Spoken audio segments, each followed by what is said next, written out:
मेरा प्यार तेरे जीवन के संग रहेगा, मेरी आँखों में तेरा ही रंग रहेगा, संग रहेगा। अस्सलाम वालेकुम viewers, film star Shahbaz Akmal एक नए व्लॉग के साथ आपकी खिदमत में हाजिर है। व्यूअर्स, आज का जो व्लॉग है वो हम नाकाबिले फरामोश आर्टिस्ट थे कवि खान साहब, उनके मुतल्लिक़ मैं बनाना चाहता हूं। रिसेंटली उनकी डेथ हुई है, तो मैंने ये सोचा कि मैं उनको ट्रिब्यूट पेश करूं जितना भी मैं कर सकता हूं। उनकी ज़िंदगी का जितना भी गुज़रा हुआ वक़्त है, जहां वो पैदा हुए, क्या क्या उन्होंने काम किए और कैसे उनकी ज़िंदगी का सिलसिला चला और वो आप तक उन्होंने अपनी खिदमत पेश की, वो सारा कुछ मैं आपकी खिदमत में पेश करूँगा। अपने व्लॉग का आगाज़ करते हैं। उनकी जो पैदाइश है वो उत्तर प्रदेश, जो हिंदुस्तान का एक इलाका है, वहाँ पे उनकी पैदाइश हुई और 1947 में जब पार्टीशन हुई तो पाकिस्तान बना, तो वो अपने ख़ानदान के साथ पाकिस्तान शिफ्ट हो गए और सिंध के इलाके में वो रहने लगे। तो वहीं पे उन्होंने अपनी जो इब्तदाई तालीम थी वो हासिल की और उसके बाद फिर वो पेशावर रेडियो पे अपने शौक़ की वजह से वो दाखिल हुए और उन्होंने चाइल्ड स्टार के तौर पर पेशावर रेडियो पे उन्होंने एक प्रोग्राम करना शुरू किया। को फ़िल्म लाइन में आने का शौक़ पैदा हुआ और वो लाहौर में शिफ्ट हो गए और सबसे पहले उन्होंने अपने जो घर के हालात थे उसको मद्देनज़र रखते हुए एक बैंक में जॉब की। मेड इन पाकिस्तान चांद पर पहुंचेगा तो तुम सब लोग मेरी जुदाई में आंसू बहाओगे। 1964 में वो एक ड्रामा था जो टेलीविज़न PTV का था, उसका नाम था नजराना, उसमें भी वो नज़र आए। उसके बाद फिर वो आहिस्ता आहिस्ता उन्होंने काम करना शुरू किया और इतना काम किया कि वो टेलीविज़न के तकरीबन 1000 से ज़्यादा ड्रामों में उन्होंने काम किया। क्या फायदा उस दौलत का? कितनी दौलत कमाई मैंने और मेरी बेटी मुझसे नाराज है। लानत इस दौलत, किस काम की दौलत? और 200 से ज़्यादा फ़िल्मों में उन्होंने काम किया और इस बात का हम अंदाज़ा ये भी लगा सकते हैं कि अगर हम उस दौर में उनके घर पे देखते थे तो एक से एक बढ़ के गाड़ी उनके घर में खड़ी होती थी और बड़ा माशाल्लाह उनका एक दौर गुजर रहा था। तो उसकी अम्मी उसे रोज़ सबक पढ़ाती हैं। उनको जो फ़िल्म इंडस्ट्री में आने का जो शौक़ था जब पैदा हुआ, तो उस वक़्त का ये वाक़या है कि वो अपने एक दोस्त के हमरा अनवर कमाल पाशा के दफ़्तर गए और उस वक़्त अनवर कमाल पाशा साहब जो थे उनका बड़ा बूम पीरियड था और बड़े बड़े अच्छे लोग उनके पास आके बैठते थे। तो ये दोनों दोस्त कवि खान साहब और उनके जो दोस्त थे उनके ऑफ़िस में गए काम के सिलसिले में। तो वहाँ पे वो अनवर कमाल पाशा साहब बाहर से आए और वो भी बड़ी रौबदार शख्सियत थे। उन्होंने आके पूछा, भाई आप लोग किस सिलसिले में यहाँ पे आए हो? तो उन्होंने कहा, जी हमें फ़िल्म लाइन में काम करने का शौक़ है, तो हम इंडस्ट्री में आना चाहते हैं।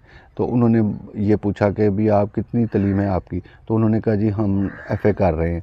तो ये जो उनका अनवर कमाल पाशा साहब का एक फ्रेंड वहाँ बैठा हुआ था, तो उसने मजाक भी खैर उड़ाया कि भी हम तो अभी अंडर मैट्रिक हैं।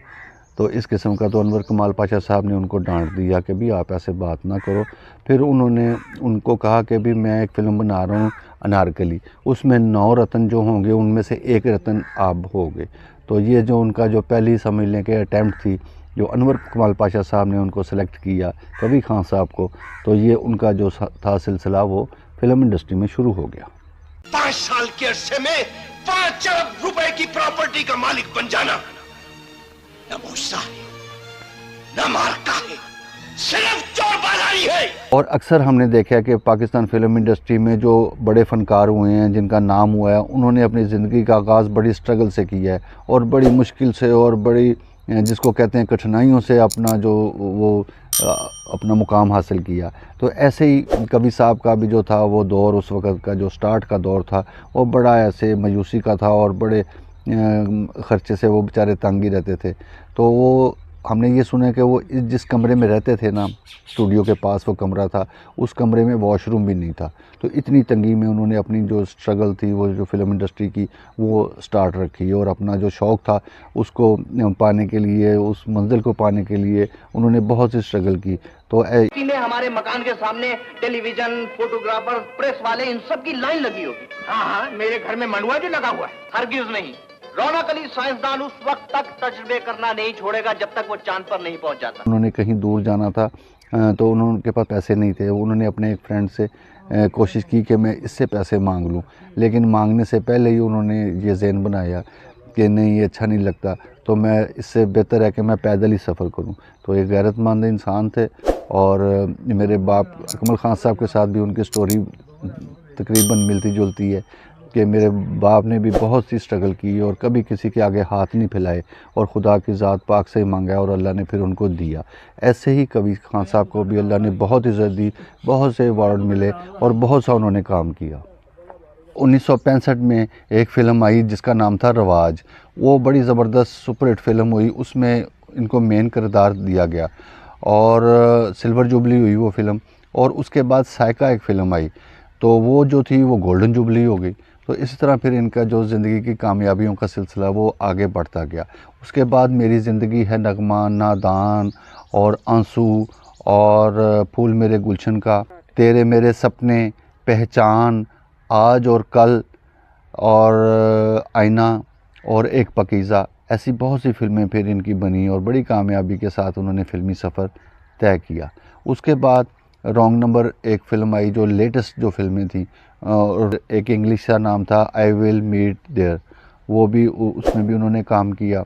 और बहुत सी ऐसी फ़िल्में थी जिनमें उन्होंने अपना किरदार निभाया और बड़ा प्यारा लगा। सोच रहा हूँ उल्फत की माँ, जो शख्स अपनी बेटियों को अच्छी खुराक न दे सके वो जहर देकर उन्हें इज्जत के साथ रुखसत कैसे करेगा। उसके बाद अगर हम टेलीविज़न ड्रामों की बात करें तो एक नाकाबिले फरामोश ड्रामा था जिसका नाम था अंधेरा उजाला। उसमें भी उन्होंने बड़ा प्यारा किरदार अदा किया। उसकी माँ ने रो रो कर मेरा कलेजा चीर दिया है जाफर हुसैन।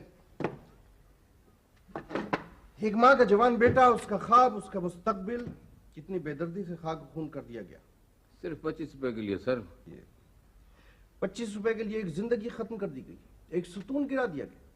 हर शय की कीमत होती है जाफर हुसैन, मगर इंसान इतना सस्ता तो कभी ना था। और उसके बाद करना कुछ ऐसा हुआ कि वो किसी शूटिंग के सिलसिले में फैसलाबाद गए हुए थे, तो जमील फ़खरी साहब जो थे बड़े अच्छे आर्टिस्ट थे, वो इनके दोस्त भी थे। उन्होंने इनको मशवरा दिया कि आप भी इलेक्शन में हिस्सा लो और आज़ाद लड़ो। तो उन्होंने भी हामी भर ली और वो 4-5 दोस्तों से उन्होंने 2-2, 300 रुपये लेके तो 1500 रुपया फ़ीस जो थी इलेक्शन कमीशन की वो उन्होंने एंट्री की, वो भर दी। और अपनी तकरीर में भी उन्होंने यही कहा कि जब आवाम के सामने वो आए कि मैं उजाला हूँ, अंधेरा नहीं हूँ। तो इस किस्म की उन्होंने बातें की, अपने टेलीविज़न ड्रामे को कैश करवाया और उस वजह से लोगों ने उनको बड़ा पसंद किया और तकरीबन 10,000 से ज़ायद वोट उन्होंने हासिल किए। मगर जो उनका जो मुकाबिल था आदमी, उसने उससे भी उनसे ज़्यादा वोट हासिल किए, तो वो कामयाब ना हो सके। लेकिन फिर भी पब्लिक ने, अवाम ने उनको बहुत बेहद पजीराई दी। यूं लगता है अब्बा जैसे भाई चिश्ती को मुकाम में तुम लिख कर देते हो। क्या जुमला बोला है अब्बा, कसम खुदा की। 84 के लिए ड्रामा लिख। 2001 में उनको लाइफ टाइम अचीवमेंट अवार्ड भी दिया गया और उसके बाद 2012 में उनको जो सितारा इम्तियाज़ से भी नवाजा गया। और वो अपने इलाज के सिलसिले में, क्योंकि उनको कैंसर था, तो वो कनाडा गए हुए थे अपने इलाज के सिलसिले में। तो फिर उनको जितनी ज़िंदगी लिखी होती है इंसान की गुजारनी तो उतनी होती है। तो फिर 5 मार्च 2023 को वो कनाडा में 80 साल की उम्र में उनकी वफ़ात हो गई। इन्ना लिल्लाहि व इन्ना इलैहि राजिऊन। तो ऐसे ही है व्यूअर्स, सबका चलो चली का मेला हम बोलते हैं कि ये ज़िंदगी जो है एक धोखा है। तो इंसान सोचता यही है कि जी मैं बड़ा ज़िंदगी गुजार रहा हूँ, तो बड़ी लंबी ज़िंदगी है, और जो मैं समझता हूँ वो अज़ान से लेके तो नमाज तक जो वक्फ़ा है उतनी ज़िंदगी है। पता ही नहीं लगता ज़िंदगी कब ख़त्म हो जाती है। उसमें इंसान देखने में बहुत बहुत कारनामे भी कर देता है और बड़ा बड़ा कुछ देखता भी है और सुनता भी है, तो लिहाजा वक्त गुज़रते पता नहीं लगता। तो वो जो इतना उनका ज़िंदगी का लाइफ टाइम इतना प्यारा गुज़रा और बड़ा काम भी किया उनका, तो अगर हम सोचें तो पल भर की बात थी, पता ही नहीं लगा वक्त कब गुज़र गया। तो इसके नोट के साथ ही आज के व्लॉग का मैं अख्ताम करता हूँ। इंशाल्लाह नेक्स्ट व्लॉग में दोबारा मुलाकात होगी, तब तक के लिए अल्लाह हाफ़िज़।